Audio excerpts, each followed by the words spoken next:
Boa noite, meus amados irmãos. Que a graça e a paz de nosso Senhor e Salvador Jesus Cristo seja com cada um de nós. Amém? Grande alegria podemos nos reunir adorando o Senhor, nosso bom Deus.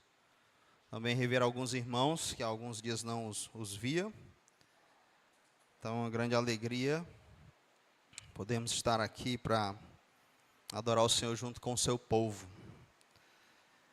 Queridos, eu tenho seguido uma sequência sobre os dons. A gente parou ali em 1 Coríntios, na nossa exposição. Mas hoje, se aproximando aí do final do ano, eu queria então falar um pouco e refletir, sobre como foi o nosso relacionamento com Jesus esse ano e como será ano que vem, não é? Então, eu tenho lido alguns textos que o Senhor tem falado muito ao meu coração, tem sido um tempo muito gostoso, e eu queria então compartilhar com vocês. Então, abram aí suas Bíblias no Evangelho de Marcos, capítulo 14.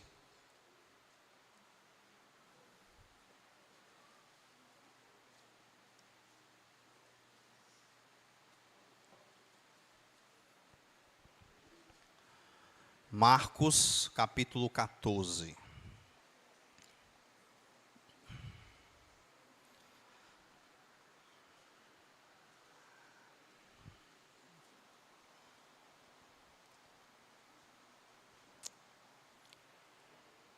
Amém? Vamos ler a partir do verso 27 até o verso 17 a 19, depois verso 27 até o verso 31.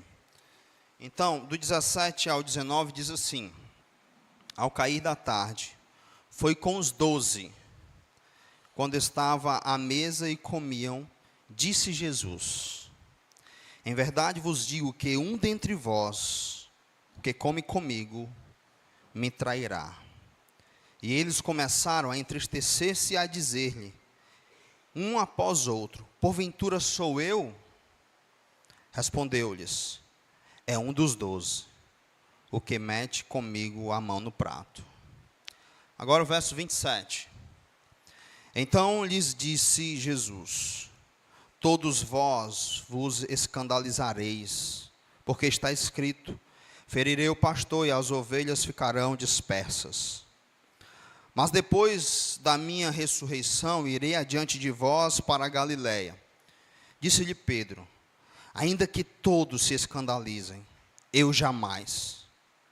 Respondeu-lhe Jesus: Em verdade te digo que hoje, nesta noite, antes que 2 vezes cante o galo, tu me negarás 3 vezes.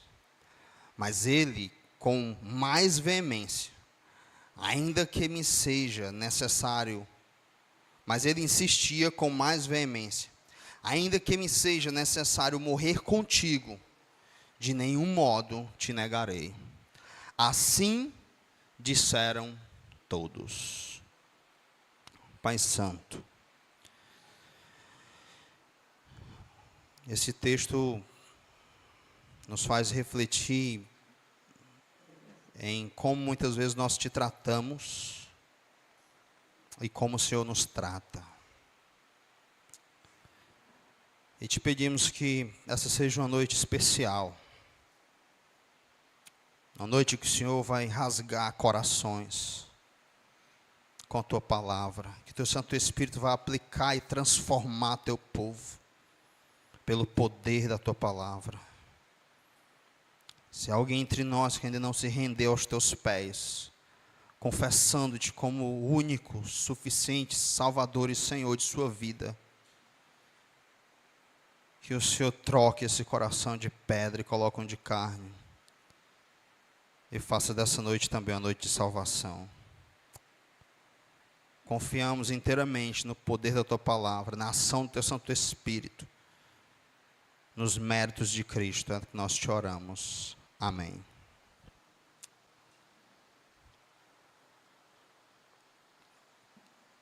Como foi nesse ano que está se findando o seu relacionamento com Cristo? Como foi sua intimidade com Ele?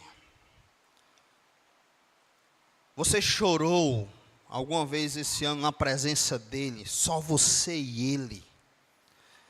O adorou por um feito poderoso que Ele realizou na sua vida ou na vida de alguém? Você se declarou para Ele como um apaixonado sem fôlego? Conseguiu perceber o quanto Ele foi presente na sua vida? E ao perceber isso, você não segurou aquele desejo de adorar e de declarar o seu amor por tudo que Ele é e por tudo que Ele fez na sua vida e faz? Como está a chama do seu amor por Ele? Ele te encanta, você o admira, você gosta de adorá-lo, você separa um tempo no dia para isso. Eu vou adorar o meu Cristo agora.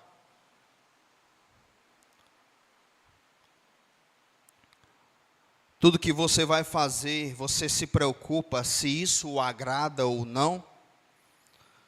Você deseja que Ele volte antes desse ano findar? Seu grande sonho para 2025 seria encontrar-se com Ele? Às vezes na religiosidade, até mesmo no cristianismo, nós perdemos o primeiro amor, perdemos esse relacionamento. E a vida cristã é disso que se trata. Sim, nós temos nossas liturgias, programações, reuniões, um momento como esse. Mas tudo isso pode ser vazio, se não houver relacionamento com Cristo. Tudo isso perde o sentido, a graça, se não houver essa paixão, esse relacionamento com Ele. Nos textos que nós lemos, nós vamos perceber o relacionamento de Jesus com seus discípulos. Meu propósito essa noite é que você saia daqui amando mais a Cristo do que você já ama. No relacionamento com Cristo, de Cristo com seus discípulos, esse texto que nós lemos, essa narrativa, foi um dos momentos de grande, ou eu diria, maior tensão para os seus discípulos. E também para o próprio Cristo, que está caminhando para o Getsemane, para a cruz. A forma como os discípulos vão agir em meio a essa tensão, abandonando o seu mestre, parece o fim desse relacionamento. Mas como Cristo age, torna esse relacionamento eterno. O relacionamento de Cristo com os seus discípulos. É um amor que constrange os seus discípulos. Um perdão que gera o desejo de nunca mais ofender a seu Cristo. Interessante que é um perdão tão incrível, que você nunca mais vai querer passar por esse perdão. Paradoxal, né? Se é tão incrível, por que eu não quero mais passar? Porque para passar por esse perdão tão incrível, é preciso ofendê-lo de forma tão incrível. John MacArthur descreve essa noite, ou os próximos eventos na vida dos discípulos, dizendo: o mundo dos discípulos estava para ser abalado. Eles ficariam desorientados, confusos e afligidos por ansiedade por causa dos acontecimentos que logo mais ocorreriam. Quando ele cita isso, ou faz essa citação, John MacArthur tem em mente toda a morte de Cristo, o sofrimento, os discípulos ficam perdidos. A razão da vida deles agora foi pregada numa cruz. E não tem mais vida. O mundo deles virou de cabeça para baixo. Lembra? Eles abandonaram tudo. Eles não tinham mais vida antes de Cristo. Aquela vida antes de Cristo ficou para trás. Tudo agora é Cristo, como nós cantamos. Ele era para eles a vida, a razão de viver. Mas eu acredito que o que vai deixá-los mais perplexos é a forma como eles vão encarar esse momento. Eles vão abandonar o seu Cristo. Certamente cada um deles queria terminar morrendo pelo seu Cristo, como eles disseram. Eu estou pronto, Pedro vai dizer em outro evangelho, a ser preso contigo e a morrer contigo. E todos os outros repetiram isso. Mas não foi isso que eles fizeram.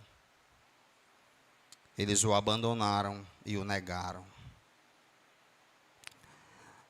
O acontecimento que nós vamos narrar, que gera toda essa tensão, começa num momento de festa. É a ceia do Senhor. É a Páscoa. Eles estão festejando. O mundo ao seu redor, o mundo judaico está em festa. E Jesus com os seus discípulos vai começar a sua despedida. E aí no verso 17 que nós lemos, ele vai indicar que entre os 12 há um traidor. Lembra que o seu último ano de ministério ele separa para dedicar aos 12 e ensiná-los. Então imagina o tamanho da amizade, da comunhão, a mesa da comunhão, eles estão agora juntos ceando. E aqui então ele indica que existe entre eles um traidor. Imagina a tensão aqui. O texto sagrado nos diz que agora, nesse momento de festa, a tristeza toma conta daquele ambiente. Então, no verso 19 diz, e eles começaram a entristecer-se e a dizer-lhe, um após outro, porventura sou eu? Então, imagina a tensão. Cristo com seus 12 discípulos diz, um de vocês vai me trair. E aí cada um perguntava, Senhor, será que sou eu que vou fazer isso? E o outro dizia, Senhor, será que sou eu? E olhavam uns para os outros, talvez imaginando, quem será? Tenta imaginar a cena. Estão lá comendo, festejando, e de repente Jesus diz, ei, um de vocês vai me trair. Então imagina como seus corações têm uma muda de repente de alegria para tristeza, de estar relaxado numa festa para um momento de tensão. Quem será o traidor? Eles não sabiam e nem desconfiavam de Judas. O texto diz que Judas sai em outro evangelho e eles pensavam que Judas teria ido comprar alguma coisa. Então não desconfiaram de quem seria. E no verso 21 ele diz que o Filho do Homem vai, como está escrito a seu respeito, mas ai daquele por intermédio de quem o Filho do Homem está sendo traído. Melhor lhe fora não haver nascido. Então imagina, um de vocês vai me trair. E deixa eu dizer algo sobre o traidor. Seu fim será terrível. Seria melhor ele nem ter nascido. Será que sou eu? Então, esse momento é tomado de tensão, de medo e de tristeza. Mas não para por aí. No verso 17. Verso 27, digo melhor. Então lhes disse Jesus, todos vós vos escandalizareis, porque está escrito, ferirei o pastor e as ovelhas ficarão dispersas. Todos vós vos escandalizareis. Mateus, ele é mais pessoal, ele diz, todos vós vos escandalizareis por minha causa, ou comigo, por causa de mim. Ele dá esse tom de pessoalidade, porque a sua ênfase é mostrar o quanto eles estão traindo o seu mestre. Todos vós. Então, um de vocês vai me trair, e os 11 vão fazer o quê? Vão me abandonar. Nossa. Sempre que leio esse texto, é difícil conter as lágrimas. Todos vocês vão me abandonar. Isso foi chocante para eles. Eles não acreditavam nisso. Eles não concordavam com isso. Por isso o verso 31 diz: mas ele insistia com mais veemência, ainda que me seja necessário morrer contigo, de nenhum modo te negarei. Assim disseram todos. Então Cristo diz para eles: vocês vão me abandonar, todos vocês vão me abandonar. Eles: não, Senhor, nós não faremos isso. Esses homens, lembram, eles já haviam largado tudo por Cristo.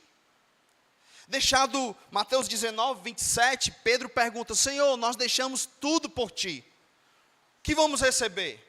E Jesus vai e diz: olha, aquele que deixou o campo, esposa, filhos, pais, mães, filhos, já falei, por mim, receberá 100 vezes mais nessa vida e no futuro a vida eterna. Eles abandonaram tudo por ele e o seguiram. E agora eles mesmos não acreditavam. Eles dizem: não, Senhor, nós não vamos te abandonar. Nós estamos dispostos, se for necessário, morrer por ti. Assim disseram todos. Mas o que o seu mestre está dizendo é que um deles vai traí-lo e que os outros 11 vão abandoná-lo. Pedro, ele torna tudo mais tenso. Pedro era difícil, né? Por que Pedro torna tudo mais tenso? É que quando Jesus diz que todos vão se escandalizar nele, a ideia de escândalo é tropeço. Jesus vai ser um tropeço para todos. Jesus vai ser o motivo do pecado deles, é mais ou menos essa ideia. Porque eles vão ter que abandonar Cristo para pouparem suas vidas. E assim eles estarão pecando. E eles vão se escandalizar em Cristo. Então, no verso 29, disse-lhe Pedro: ainda que todos se escandalizem, eu jamais. Eu penso que Pedro está segurando isso aqui desde a hora que disse que tinha um traidor. A vontade dele era dizer: pode ser um deles aí, mas eu não vou te trair não. Eu estou contigo e não abro. Eu acho que ele se segurou ainda. Interessante que em João é que segue a cronologia correta desses eventos. Vou já explicar por que Mateus e Marcos não fazem isso. Ele fala do traidor e logo em seguida ele dá um novo mandamento. Que vocês têm que se amar como eu amei vocês. E eu acho que ali deu uma segurada em Pedro, né? Para não acusar os outros. Só que aquele não aguenta. Um de vocês vai me trair, e todos vocês, os outros 11, vão se escandalizar em mim, vão me abandonar. E Pedro diz: eles aí podem te abandonar, eu jamais. Eu jamais farei isso.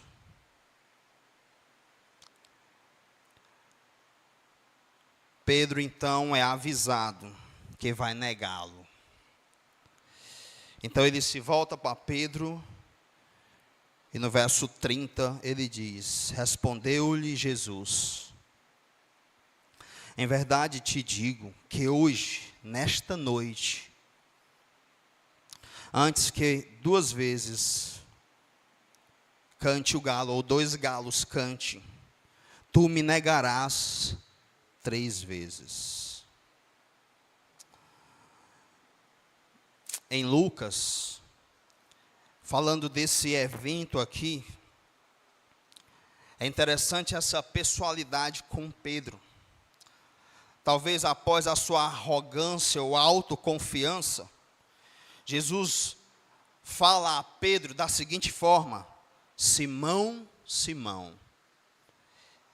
Ele repete o nome dele 2 vezes para dar um tom de seriedade. E usa o seu nome antigo, não Pedro. O chama de Simão 2 vezes. Talvez para lembrar quem ele era e o que ele ainda é. Lá vai dizer que Satanás pediu para peneirar vocês. A ideia de provar. Quando ele vai falar que Satanás pediu para peneirá-los, está no plural. Então tudo indica que está se referindo a todos os discípulos. Os 11 ali, ou os 12. Mas eu orei por ti, para que a tua fé não desfalecesse. E aqui esse orei por ti está no singular. Então ele está se dirigindo diretamente a Pedro. Por isso ele diz: quando você se converter, Pedro, ajude seus irmãos, em vez de acusá-los. Seria essa a ideia. Percebam a pessoalidade aqui com Pedro. Aquele que está pleiteando e dizendo: eu não vou te trair, jamais. Eles podem te abandonar, eu não. E ele diz: você vai me negar. Então Pedro insiste com mais veemência. Aqui eu consigo imaginar que ele aumenta o tom de voz. Porque Jesus diz: todos vão se escandalizar comigo. E Pedro diz: eles podem se escandalizar, eu jamais. E aí Jesus diz: Pedro, deixa eu te dizer uma coisa. Simão, Simão, presta atenção, você vai me negar. Essa noite ainda, está bem pertinho essa ideia. Aqui já era fim do dia. Essa noite ainda você vai me negar. E Pedro, com mais veemência, talvez aumentando o tom de voz, dizendo: não, Senhor, insistindo: não, ainda que seja necessário morrer, eu morrerei. Em outros evangelhos ele vai dizer: eu estou disposto a ser preso contigo e a morrer contigo. Não. E aí os outros 11 também estavam dizendo: nós também não, Senhor. E Jesus dizendo para eles: vocês vão me negar, vocês vão me abandonar. E eles dizem: não, Senhor, insistindo veementemente. E tudo acontece exatamente como Jesus dissera. Jesus então, depois daqui eles vão para o Monte das Oliveiras orar. Eles dormem enquanto Jesus ora e depois eles vão ser apanhados. Judas chega lá e identifica Jesus para os seus inimigos com um beijo. E os discípulos então fogem. Pedro ainda tenta atacar um soldado com a espada. E depois eles fogem. E Pedro vai ficar sempre tentando acompanhar Jesus de perto ali. Chegando a encontrá-lo no cenáculo onde ele estava, ele consegue entrar. Tinha um discípulo que era amigo do sumo sacerdote ou da família, e trabalhava na portaria. E aí eles conseguem deixar Pedro entrar. E quando ele nega Cristo e o galo canta, os olhares deles se cruzam, vai narrar Lucas. E eu fico imaginando esse olhar. Como deve ter doído. Na hora que ele negou. Porque eu imagino que ele está lutando, concorda comigo? Ele está lutando com isso, eu não posso negá-lo. Mas aí quando chegam para ele, tinha um parente do soldado que ele cortou a orelha. Ele disse: ei, tu estava lá no jardim. Eu te vi lá. Ele disse: não era eu não conheço esse homem. Em alguns momentos Pedro vai dizer: eu juro que eu não conheço ele. Porque se ele diz eu conheço ele, ele seria morto. E ele então nega Jesus. Eu não conheço esse homem. Mateus e Marcos, eles deslocam essa perícope junto da prisão e condenação de Jesus. Lucas, ele coloca essa perícope já na saída do cenáculo. Lembra que eles estão na ceia, no cenáculo, era uma sala superior, eles vão realizar a ceia nessa sala. E aí, eles estão realizando a ceia, e quando é que acontece a indicação do traidor, e isso que Jesus disse aqui. Então, tudo aponta cronologicamente o que Lucas vai fazer, ou João vai fazer. João coloca esse evento antes do sermão que ele dá, ali a partir do capítulo 14 de João até o capítulo 17.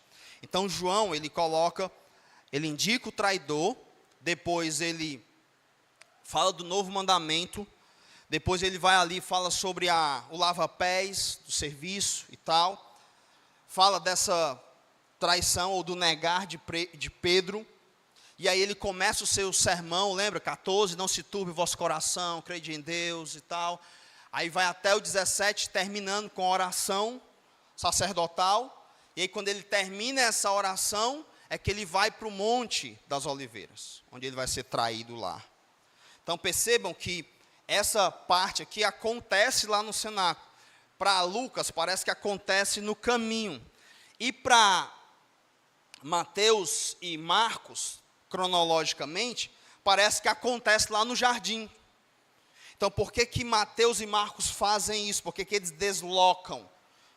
Lembra que os autores sagrados, eles têm um tema, e às vezes eles não seguem os eventos cronologicamente. Porque dentro desse tema, ele quer dar ênfase a algo. E a ênfase aqui, segundo D.A. Carson, é que eles querem enfatizar a gravidade da deserção, da traição dos discípulos e da negação de Pedro.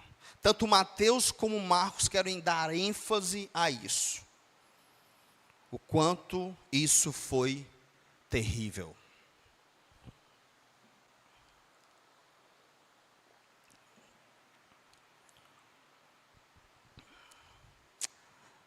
O que os discípulos fizeram não era muito diferente do que Judas fez.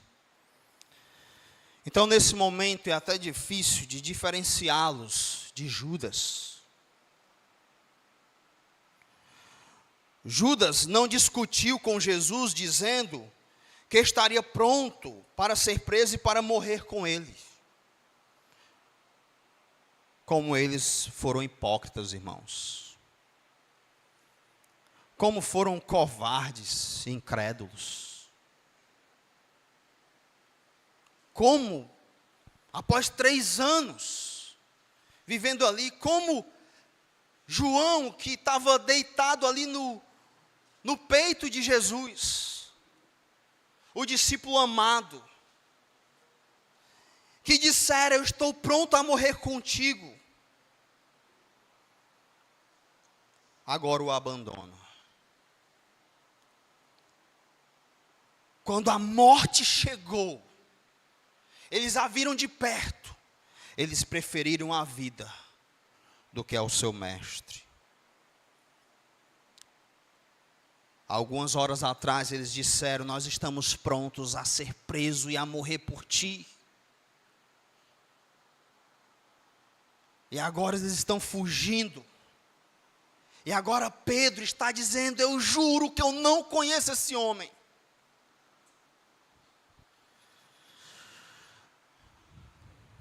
Quando eu olho para isso, eu vejo tanta hipocrisia. No entanto, nós não somos diferentes deles. Na verdade, nós somos bem piores do que eles. Porque lembra, eles deixaram tudo. E só negaram o Senhor porque estava perto de morrer. Nós não. Nós negamos o Senhor por bem menos. O deixamos de servi-lo por coisas fúteis.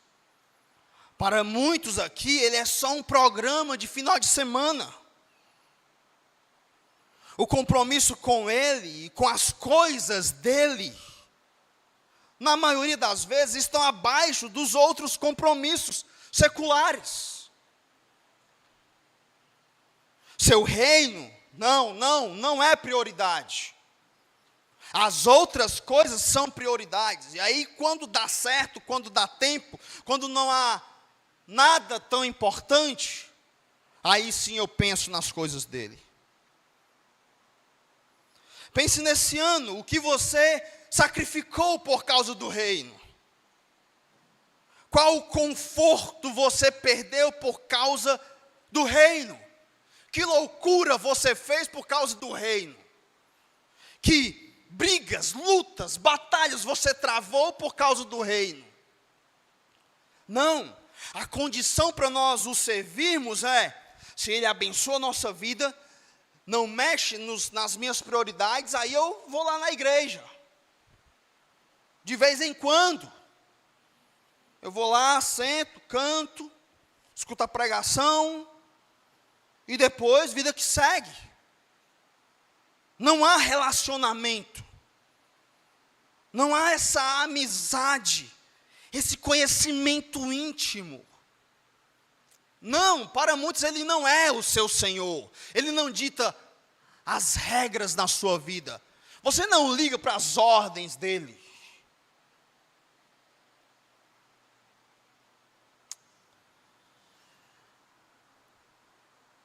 Talvez alguns aqui, de fato, sejam capazes de morrer por ele. De fato, abriram mão de algo por ele esse ano. Sacrificaram algo. Mas isso é bem raro. Por isso, nós vamos ter aos montões, igrejas lotadas, de pessoas que curtem essa vida de crente. De pessoas que acham legal, que amortizam sua consciência, de que religiosamente estão fazendo alguma coisa para Deus. Mas a sua grande maioria irá para o inferno. Porque não tem coragem de arranhar uma unha por Cristo. Muito menos de morrer. Às vezes eu vou falar com o irmão, você está sumido e tal, o irmão vem para ir, pastor, porque é complicado, não sei o quê, né? E é mil desculpa.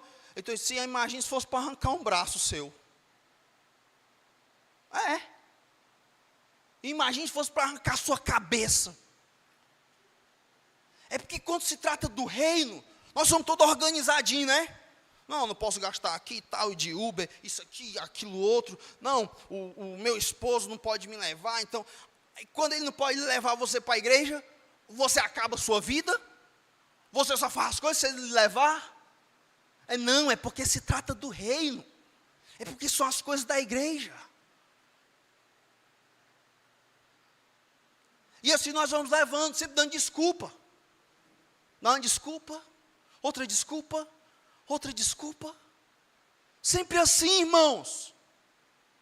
Tem gente aqui que está há anos sem congregar, sempre tem uma desculpa diferente. Ano após ano. Até que chegue o dia em que você vai aparecer diante dele. Senhor, eu ia de vez em quando nos cultos, lá no Gereissati e tal, deixa eu entrar. Ele vai dizer, eu nunca te conheci. Se aparte de mim, vós que praticais a iniquidade, para o fogo eterno. É isso que você vai ouvir, pode ter certeza. Porque se você não está disposto a morrer por ele, você não pode ser discípulo dele. Esse cristianismo barato, que não, vem para Jesus, a tua vida vai melhorar e tal. O cristianismo não precisa de você. Não é uma proposta que você vai ganhar, não. É que você vai perder. É tomar uma cruz e segui-lo. Então não se engane. Não se engane. Nós não somos diferentes deles. E nem iguais a eles. Nós somos bem piores do que ele. Cantamos aqui, Jesus é tudo para mim.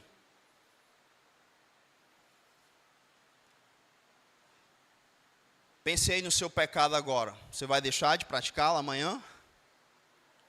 Você que não é submisso ao seu marido, você vai ser submisso quando chegar em casa?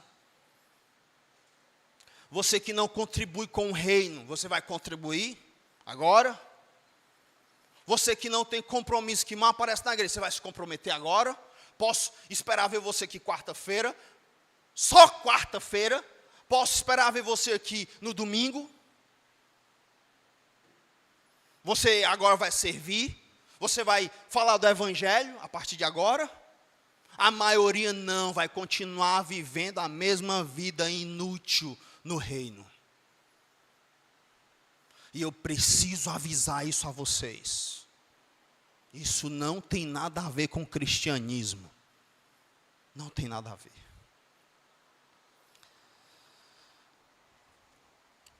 Apesar de nós, daqueles que de fato são seus servos, e que ainda assim o negam,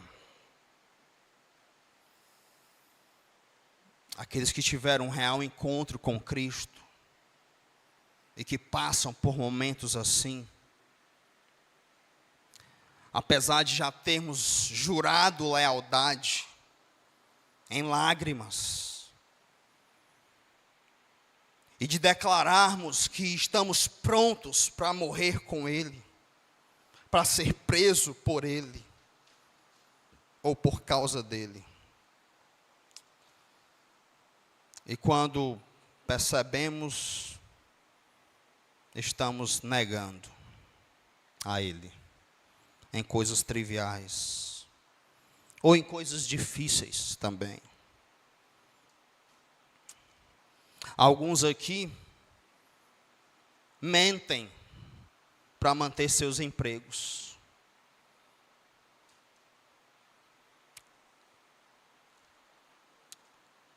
Isso também é negá-lo. Pedro mentiu. Eu não conheço esse homem. Para salvar sua vida. E às vezes nós mentimos para salvar o nosso emprego, salvar o nosso hobby, ou qualquer outra coisa. E assim o negamos.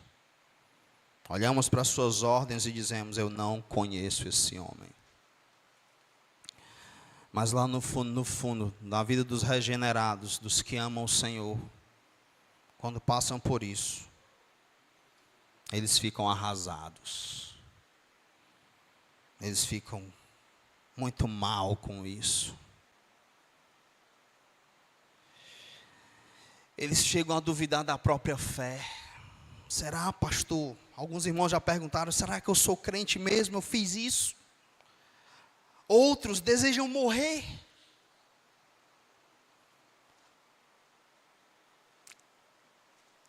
Outros querem sentir dor.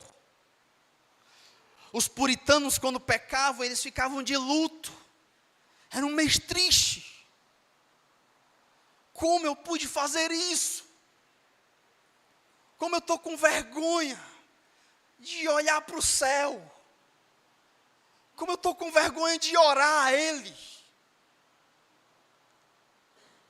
Como é difícil para o verdadeiro servo de Deus quando ele nega o seu Salvador. Imagine como ficaram os discípulos. E como ficou Pedro. Imagine a escuridão que esses homens viveram durante esses 2 dias. antes da sua ressurreição. Como eles conseguiam se olhar no espelho. Como eles olhavam um para o outro. Imagina eles se olhando, imagina, Cláudio, nós dois, se fosse nós dois. Diz, Cláudio, o que foi que a gente fez, macho?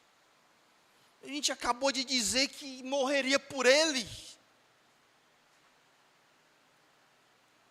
Aí chega o pastor Vladimir, e eu, que neguei ele. Desculpa, tá? Ficou pior para ti, né? Vou botar um Magno.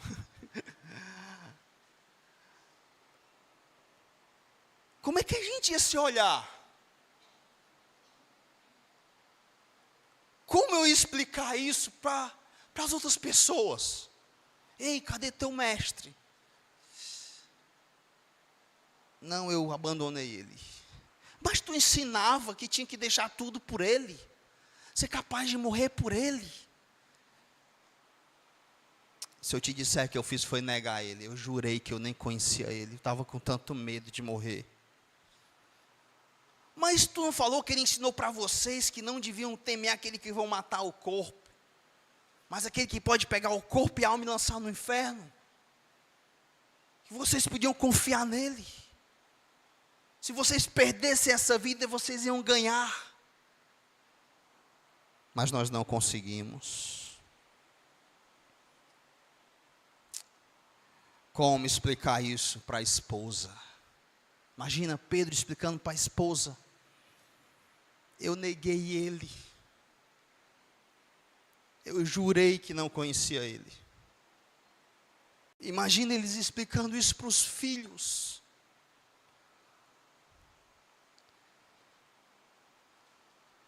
Os filhos dizendo, como, pai?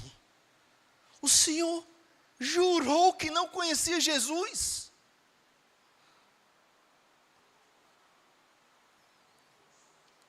Que vergonha.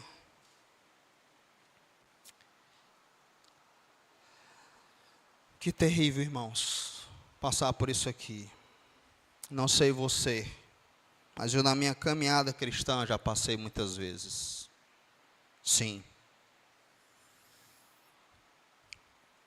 Como crente já fiz coisas das quais não me orgulho. Já o neguei muito.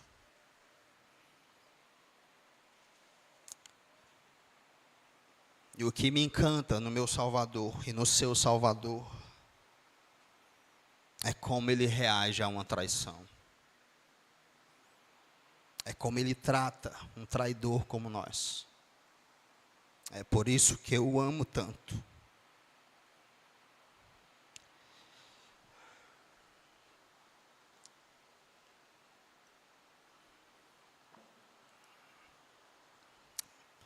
Quando ele ressuscita, volta aí sua Bíblia para Mateus 28. Deixa marcado Marcos e volta para Mateus 28.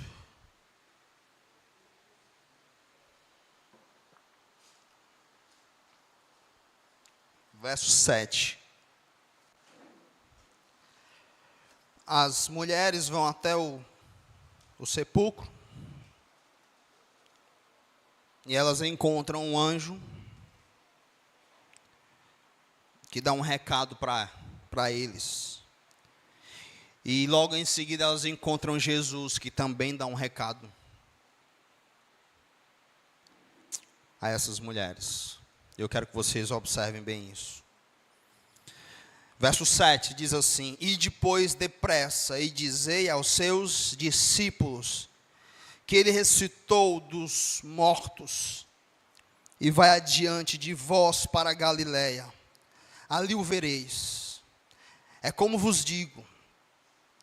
E retirando-se elas apressadamente do sepulcro, tomadas de medo e grande alegria, correram a anunciá-lo aos discípulos. E eis que Jesus veio ao encontro delas e disse: Salve! E elas, aproximando-se, abraçaram-lhe os pés e o adoraram. Então Jesus lhes disse: Não temais. E de avisar a quem? Vocês. E de avisar que se dirijam a Galiléia, e lá me verão.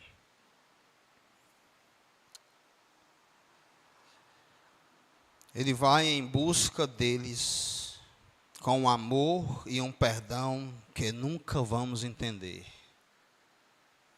Ele ressuscita, coloca o anjo lá, diz: elas vão vir aqui e você vai dar um recado para elas. E qual é o recado? Você vai pedir para elas avisarem para os meus discípulos, os que o abandonaram, que eles devem me encontrar. E aí ele encontra elas. E o que ele diz para elas? Vai e avisa para os meus irmãos que se dirijam a Galiléia, e lá me verão. Certamente os discípulos pensavam que todo relacionamento tinha se findado. Acabou. O que nós fizemos não tem perdão. Não tem jeito. Depois de tudo que a gente viveu com Ele, do que nós dissemos horas antes, e do que a gente fez, acabou. Qualquer relacionamento não resiste a uma traição como essa. E aqui é o que encanta, no seu amor e no seu perdão, é que a primeira frase que o anjo vai dizer e que o próprio Cristo diz após ressurreto, é o quê? Eu vou me encontrar com os meus irmãos. Avisa isso para eles. Vai lá, corre, vai depressa. Que é isso? Era para ele ficar: não, agora eles vão me pagar. Agora eu vou aparecer ressurreto diante deles. Eles vão implorar por uma nova chance e eu não vou mais aceitá-los. Não, assim como ele foi em busca deles, quando eles habitavam em trevas, agora andando na luz e o traindo, novamente ele vai em busca deles, porque são seus filhos, de fato são seus discípulos, e ele os constrange com o seu amor, e demonstra um incrível perdão que nós nunca vamos entender. Agora volta para Marcos, capítulo 16.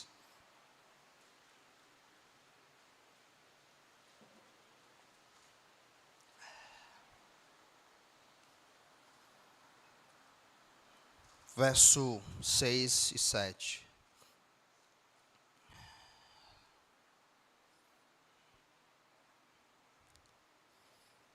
Marcos 16, 6 e 7. Narrando novamente a ressurreição. Lembra que um dos propósitos de Marcos de trazer a perigo para perto da traição, ficar tudo ligadinho para dar essa ênfase, essa gravidade da deserção dos discípulos e da negação de Pedro. Por isso está tudo junto. E olha só o que Pedro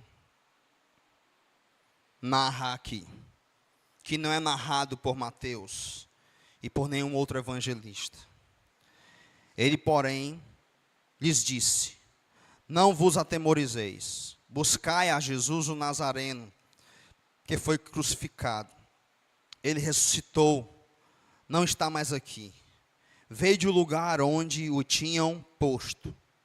Mas ide, dizei a seus discípulos, e o que mais?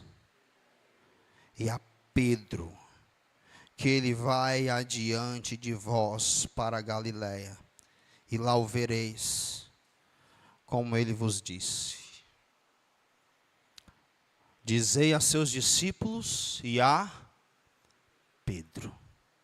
Se os discípulos que o abandonaram acharam que o relacionamento não tinha mais jeito. Imagine Pedro, que disse, eles aí podem te negar, eu jamais. E Jesus diz, não, você vai me negar 3 vezes. E ele insiste com veemência, não, Senhor, eu estou pronto para ser preso e para morrer por ti. E aí ele vai seguindo Cristo, entra lá, e quando ele nega, ele olha para Cristo. Cristo olha para ele, seus olhares se cruzam. E aí o texto diz que ele sai de lá e chora amargamente. Eu neguei o meu Salvador, o Messias, o Cristo. Como eu pude fazer isso? E Jesus manda um recado especial para ele.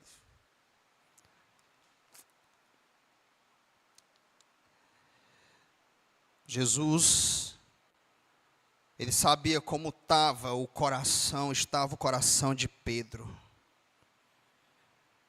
E ele age com um perdão especial. Diz para os discípulos e a Pedro que eu vou encontrá-los. Volta agora para o texto do início. Capítulo 14.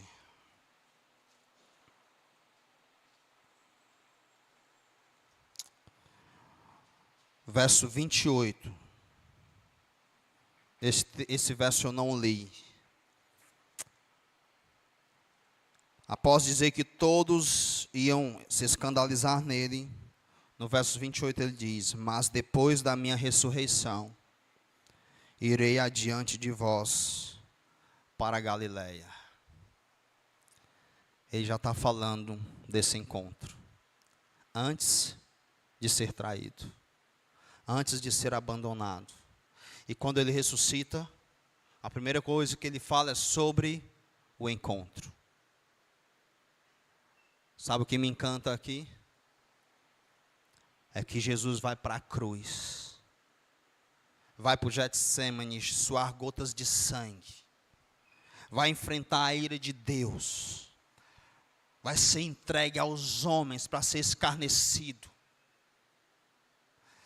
E ele já deixa o encontro marcado com os seus discípulos, que em poucas horas o abandonariam e o negariam.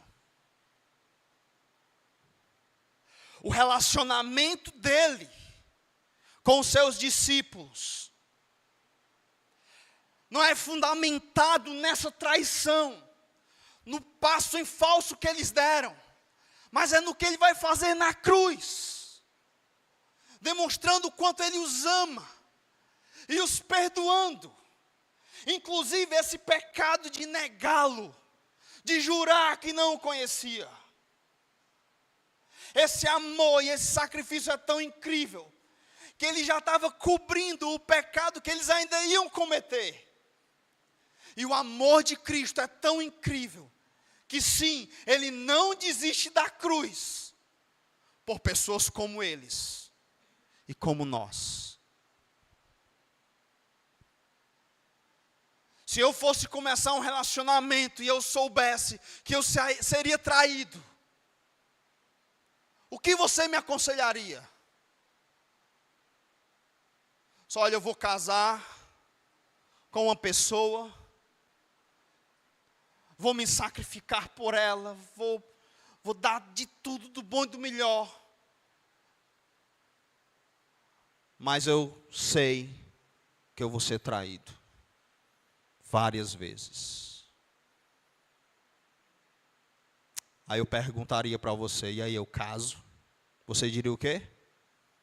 Não. Vá para bem longe disso, fuja disso. Eu também daria esse conselho. Se você pode evitar um relacionamento que vai gerar tanta dor assim, fuja dele. Mas o nosso Cristo não. O que é incrível no seu amor é que Ele sabe como nós somos falhos, como nós somos pecadores, como nós o negamos. e iremos negá-lo ainda.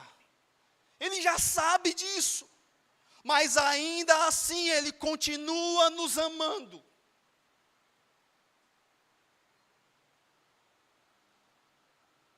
Ainda assim Ele não deu meia volta e abandonou a cruz.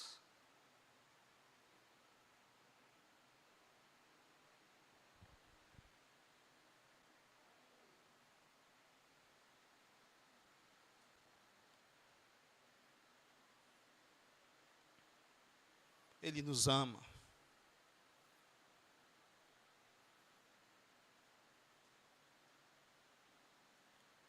Talvez você não entendeu isso ainda. O quanto você foi perdoado. O quanto você é sujo, é terrível. O quanto seu coração é podre. O quanto você merece o inferno. Mas Ele veio e morreu por miseráveis como nós. Subiu naquela cruz. E recebeu a ira de Deus.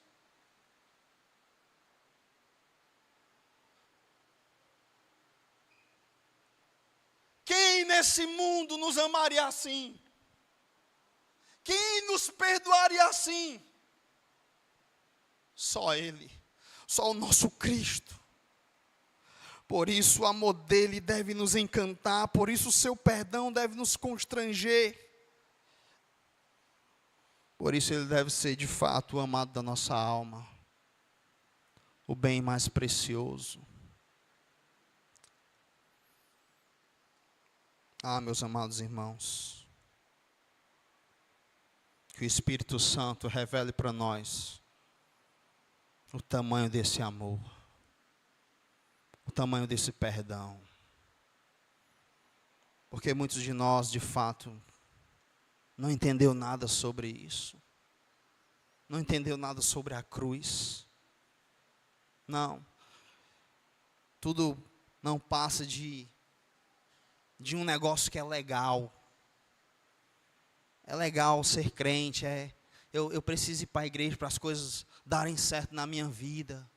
Porque se eu não for para a igreja, né, vai dar tudo errado, eu vou sofrer na vida. Então lá na igreja é legal. Alguns pais, eu quero que meu filho seja criado no ambiente da igreja, porque é legal a igreja. Não entenderam nada do que se trata.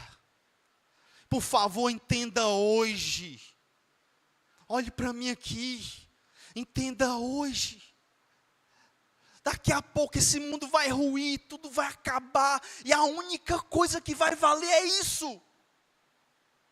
A única coisa que vai valer é se você é ou não amado de Jesus, um perdoado por Jesus, se você tem relacionamento com Ele, se você o conhece intimamente.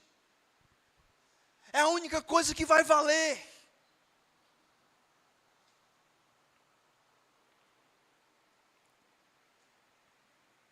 Não perca mais tempo. Confesse Jesus Cristo como o Senhor de sua vida. É o único que pode perdoar os seus pecados. É o único que te ama dessa forma que nós acabamos de aprender aqui. Mesmo conhecendo você, a sujeira do seu coração, Ele não desistiu de nós. E Ele morreu naquela cruz para salvar pessoas como nós. Sabe qual é a grande lição que eu aprendo aqui? E é isso que eu desejo para 2025, para todos nós. Presta bem atenção que eu vou dizer, eu estou encerrando.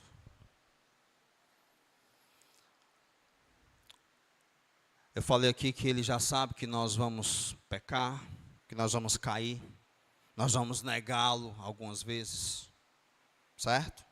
Isso não é para você, então eu posso viver pecando, Ele vai sempre me perdoar e está tudo certo. Não. Olha para a vida desses 11 homens,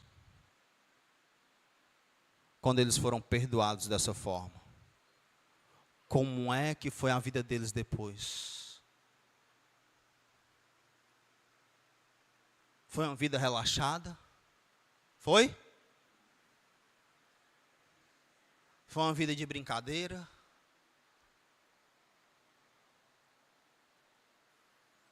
Não. Agora, nesse culto aqui, eu estou vendo alguns adolescentes conversando toda hora e rindo. Eu acho que eu não estou contando uma piada, estou? Pois é. Não entenderam nada.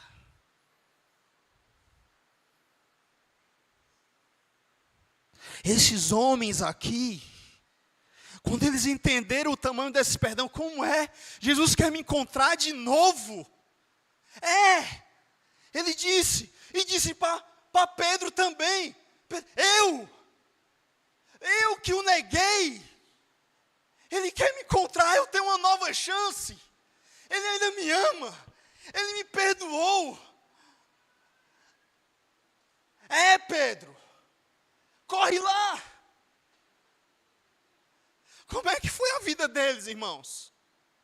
Eles apanharam e eles saíam felizes por terem tido o privilégio de sofrer afronta por causa do nome de Cristo.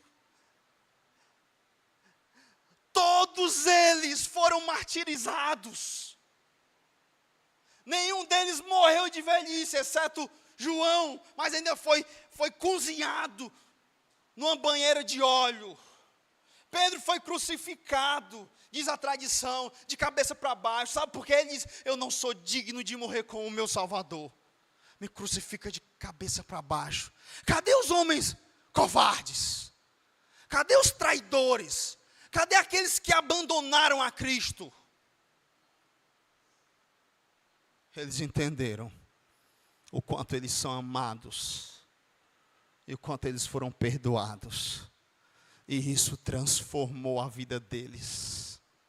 Não essa balela de cristianismo que você está acostumado a ver aqui, das pessoas amando o mundo. Eu posso fazer isso aqui, eu posso aqui dali. Nós fomos chamados para morrer, para padecer por Ele. Por quê? Porque nós entendemos o quanto Ele nos amou, o quanto Ele nos perdoou. Ele é a coisa mais importante da nossa vida. Não é esse negócio de quando eu sofro num relacionamento, eu abandono Cristo. Quando acontece aqui, eu abandono Cristo. Quando as coisas na igreja não acontecem do meu jeito, eu deixo de servir, eu abandono Cristo. Você acha que os discípulos, depois desse evento, iam viver isso aqui? Claro que não. Eles entenderam o quanto eles eram amados e perdoados, e isso transformou a vida deles. O grande problema da cristandade do século XXI é que ela não sabe nada sobre o seu próprio pecado. Logo, ela não entende nada sobre o perdão de Deus. Não entende nada sobre o evangelho da cruz. Não sabe nada sobre amor. Acha que amor é isso. Esse amor de adolescente no namoro. Amor é isso aqui. Perdão é isso aqui. Isso nos leva até as últimas consequências pelo nosso Cristo.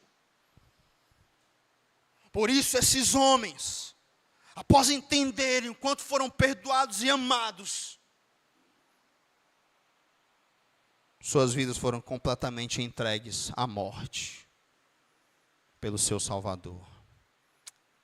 É isso que eu desejo para nós em 2025. O privilégio de padecer por nosso Cristo. De morrer por Ele, se for preciso.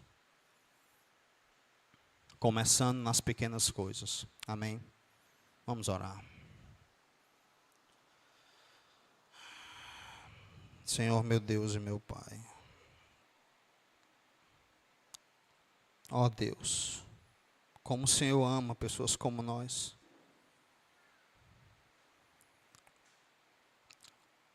Nunca vamos entender tanto amor e tanto perdão.